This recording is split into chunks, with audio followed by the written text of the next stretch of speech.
ನಿನಗಾಗಿಯೇ ಈ ಯಂತ್ರವು ನಿನಗಾಗಿಯೇ ಈ ಜನ್ಮವು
ಆಸರೆ ಮರದಳು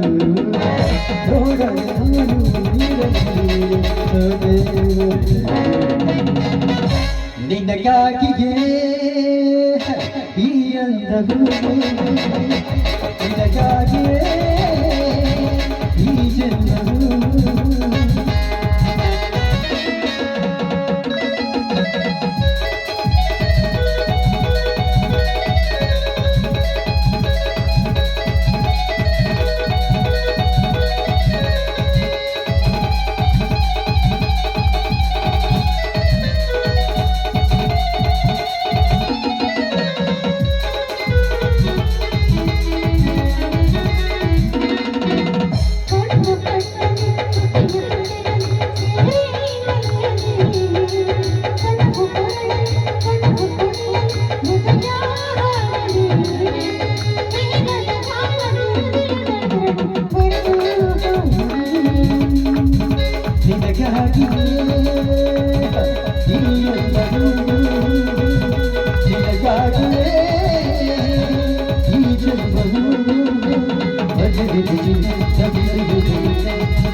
ಎಲ್ಲನೂ ಚೆನ್ನಾಗಿ ನಡೆದಿದೆ.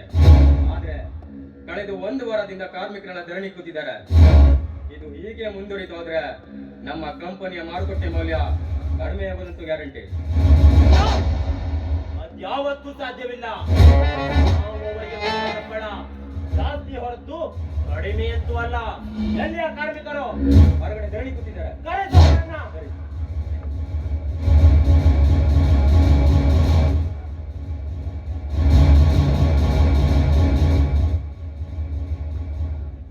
ನೋಡಿ, ಇವರೇ ನಮ್ಮ ಕಂಪನಿಯ ಮುಖ್ಯಸ್ಥರ ಸಹಾಯಕರು. ನಿಮ್ಮ ಸಮಸ್ಯೆ ಏನಿದ್ರು ಅವರ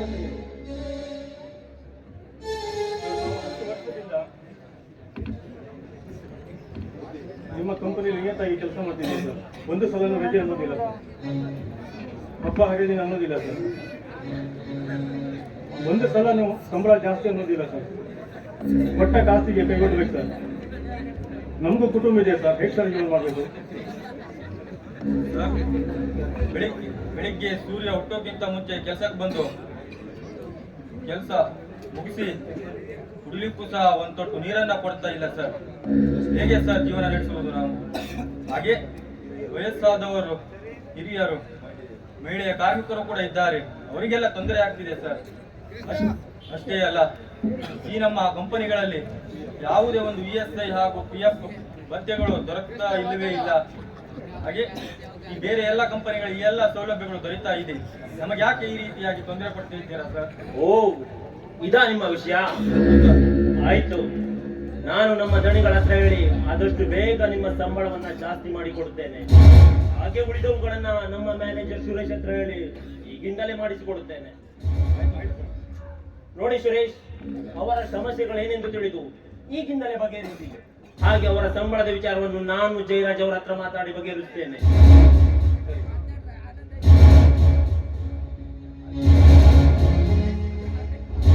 ಸುರೇಶ್, ಹೋದ್ರೇನೋ ಅವರು? ಮತ್ತೆ ಈ ಕಡೆ ಬರೋದಿಲ್ಲ. ನೋಡು ಸುರೇಶ್, ನಾವು ಅವರಿಗೆ ಕೊಡುವ ಸಂಬಳದಲ್ಲಿ ಇನ್ನು 1 ತಾಸು ಜಾಸ್ತಿ ಕೆಲಸ ಮಾಡಬೇಕು. ಇದು ನಾವು ಅವರಿಗೆ ಕೊಡುವ ಶಿಕ್ಷೆ ಆಗಬೇಕು. ಯಾರು ಕಾರಣಿದ್ರು ಅವರನ್ನು ಕೆಲಸದಿಂದ ವಜಾ ಮಾಡು. ಇದು ಈ ಮುನ್ನನ ಆದೇಶ ಅಂತ ಹೇಳು. ಸರಿ ಸರ್, ನಾನು ಸ್ವಲ್ಪ ಗದ್ದೆ ಕಡೆ ಹೋಗ್ತೀನಿ.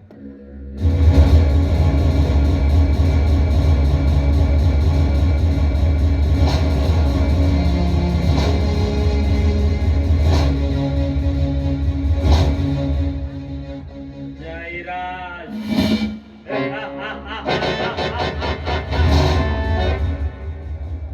ಸಾಹುಕಾರ ಹತ್ರ ವಿನಯದಿಂದ ನಡೆದು ನನ್ನದೇ ಆದ ಕಪಟ ನಾಟಕದಲ್ಲಿ ಶ್ರೀಮಂತ ಜಯರಾಜ್ನ ಆಸ್ತಿಗೆ ಹಕ್ಕುದಾರನಾಗಿ ಇಲ್ಲದೆ ಸಾಹುಕಾರನನ್ನ ಸಾಯಿಸಿ ಅವರ ಮಗಳು ಮೇಘಳನ್ನ ನನ್ನ ಒಳಗನಾಗಿ ಮಾಡಿಕೊಂಡು ಸುಖದ ಸುಪ್ಪತ್ತಿಗೆಯಲ್ಲಿ ಕಾಲ ಕಳೆಯುವೆ.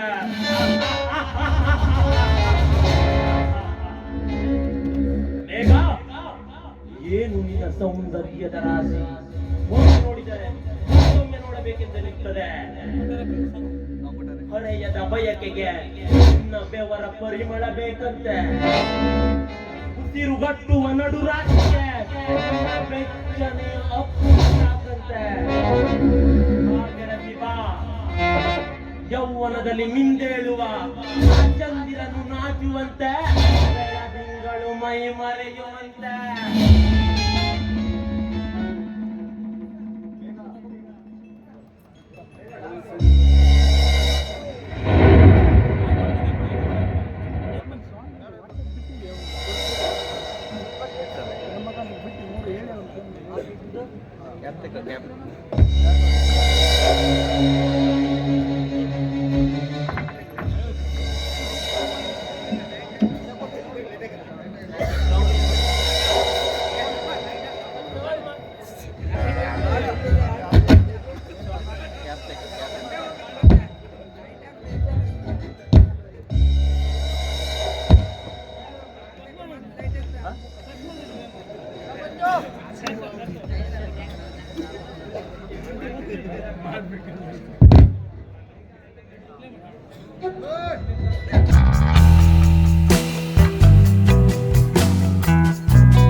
ಕನಸಿನಲ್ಲಿ ಕನ್ಯೆಯ ನಿರಾಭರಣ ರೂಪವ ಕಂಡೆ. ಎಲ್ಲಿ? ನಾನೇ ಅದೃಷ್ಟ.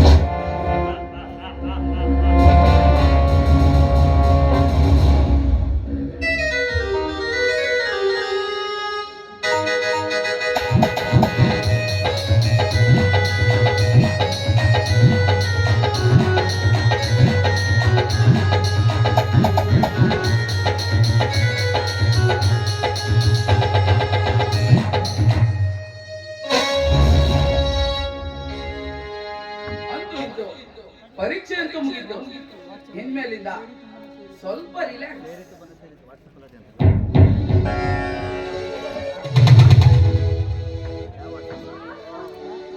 ಯಾರು ಗುರು ಇವಳು ಇಷ್ಟೊಂದು ಸುಂದರವಾಗಿದ್ದಾಳೆ? ಮಾತಾಡ್ಸೋದಾ ಹೇಗೆ? ಹೇ, ಯಾರಿ ನೀವು? ನನಗೆ ಯಾಕೆ ಡಿಕ್ಕಿ ಹೊಡೆದ್ರಿ? ಬೇಕು ಅಂತಾನೆ ಡಿಕ್ಕಿ ಹೊಡಿತೀರಾ, ಆಮೇಲೆ ನಾವೇ ನಿಮ್ಗೆ ಡಿಕ್ಕಿ ಹೊಡೆದ್ರಿ ಅಂತ ಹೇಳ್ತೀರಾ? ಇದೇ ಅಲ್ವಾ ಈಗಿನ ಹುಡುಗಿರ ವರ್ಷೆ? ಏಯ್ ಮುಚ್ಚೋ ಬಾಯ್ನ. ಬೇಕಂತ ನೀನೆ ಬಂದು ಡಿಕ್ಕಿ ಹೊಡೆದು ಈಗ ತಪ್ಪು ನನ್ನ ಮೇಲೆ ಹಾಕ್ತಾ ಇದೀಯಾ? ಹಳ್ಳಿ ಹುಂಬ. ಹೌದೇ ಬೆಳ್ಳಿ ಬೊಂಬೆ. ಓ ನೀನಾ ಚಾಡಿ ಪುಟ್ಟಿ? ಕ್ಲಾಸಲ್ಲಿ ಎಷ್ಟೊತ್ತಿಗೆ ನೋಡಿದ್ರು ಅವರಿವರ ಹತ್ರ ಹರಟೆ ಹೊಡಿತಾ ಇರ್ತೀಯಲ್ಲ, ಇವಾಗ ಇಲ್ಲಿ ಬಂದು ಶುರು ಮಾಡ್ಬಿಟ್ಟಿಯಾ ಇಲ್ಲಿ ಚಾಡಿನ? ಯಾರು? ನಾನಾ ಚಾಡಿ ಪುಟ್ಟಿ?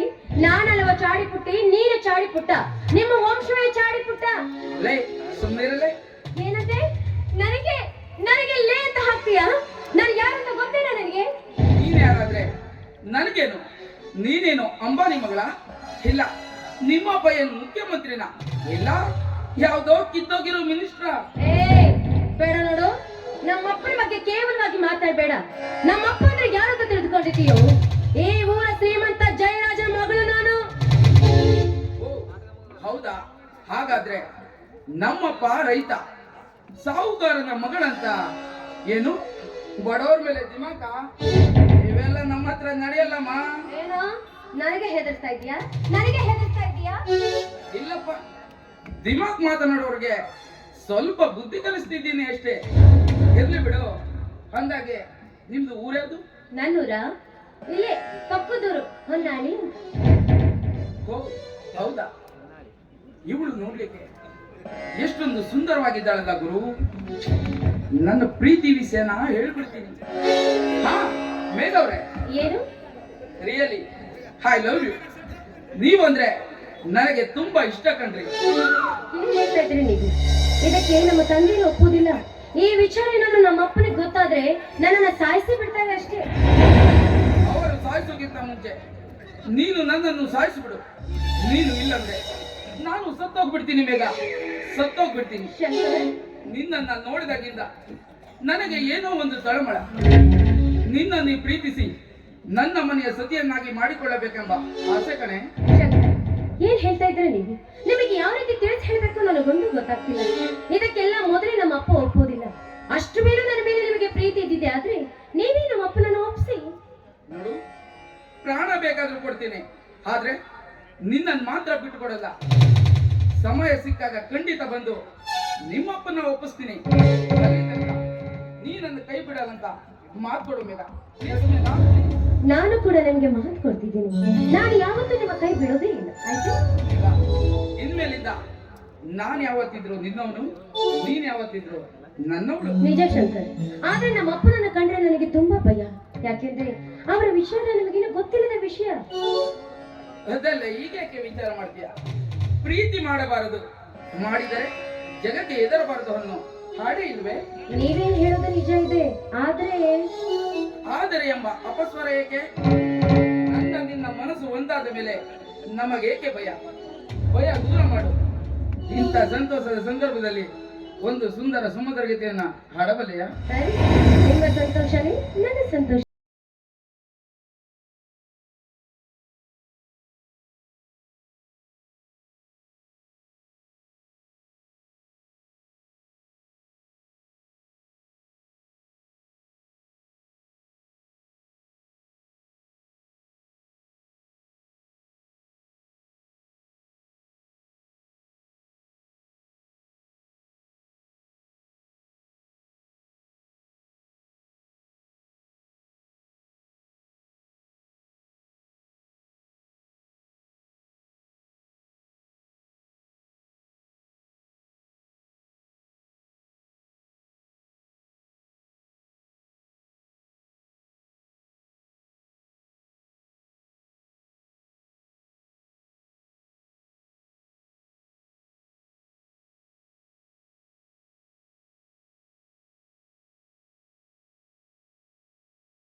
ನಾನು ಬಂದು ತುಂಬಾ ಹೊತ್ತಾಯ್ತು. ಈ ವಿಚಾರ ಏನಾದ್ರು ನಮ್ಮ ಅಪ್ಪನಿಗೆ ಗೊತ್ತಾದ್ರೆ ತುಂಬಾ ರೇಗಾಡ್ಬಿಡ್ತಾರೆ. ನಾ ಹೋಗಲ್ಲ. ಹಾಗೆ ನನ್ನಲ್ಲಿರೋ ಪ್ರೀತಿ ವಿಚಾರ ಯಾರಿಗೂ ಗೊತ್ತಾಗಬಾರ್ದು. ಅಯ್ಯೋ ಉಚ್ಚಿ, ನಮ್ಮಿಬ್ಬರ ಪ್ರೀತಿ ವಿಷಯ ಯಾರಿಗೂ ಗೊತ್ತಾಗುದಿಲ್ಲ. ನೀನಿನ್ನು ಹೊರಡು, ನಾಳೆ ಬರಲಾ? ಸಿಗೋಣ. ಬಾಯ್.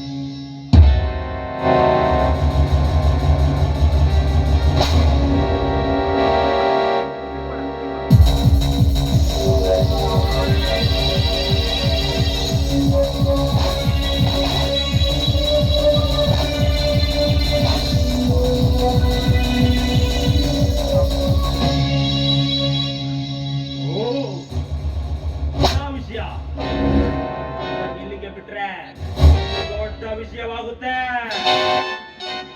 ಹೇಗಾದ್ರೂ ಮಾಡಿ ಈ ವಿಷಯವನ್ನು ನಮ್ಮ ದಣಿಗಳಿಗೆ ತಿಳಿಸಲೇಬೇಕು. ಹೇ ಶಂಕರ್, ನಮ್ಮ ದಣಿಗಳ ಮಗಳನ್ನೇ ಪ್ರೀತಿಸುತ್ತಿರುವೆಯಾ? ಲೇ ಬಡವ, ಶ್ರೀಮಂತರ ಮನೆಯ ಹೆಣ್ಣು ಮಗಳನ್ನು ಪ್ರೀತಿಸಿ ಮದುವೆಯಾದರೆ ಅವರ ಸಕಲ ಐಶ್ವರ್ಯದಲ್ಲಿ ಸುಖ ಜೀವನ ಕಾಣಬೇಕೆಂಬ ಹಂಬಲವೇ ಎಂದಿಗೂ ಸಾಧ್ಯವಿಲ್ಲ. ಈ ಮುನ್ನ ಬದುಕಿರುವವರೆಗೂ ನಿನ್ನವಳನ್ನಾಗಿ ಮಾಡಲು ಸಾಧ್ಯವಿಲ್ಲ.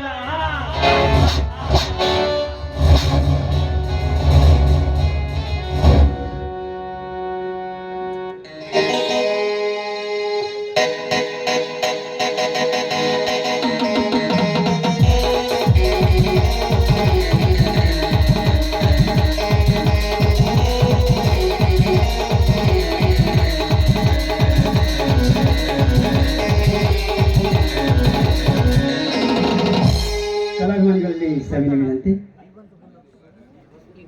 ಕಾರ್ಮಿಕ ಪಾತ್ರ ಮಾಡಿದಂತಹ ಕೃಷ್ಣಾಜಿ ಅವರಿಗೆ ಚಾಯಿಗೌಡ ಅವರು ಕಿರುಕಾಣಿಕೆ ನೀಡಿದರೆ ಬಂದು ಸ್ವೀಕಾರ ಮಾಡಿಕೊಳ್ಬೇಕು.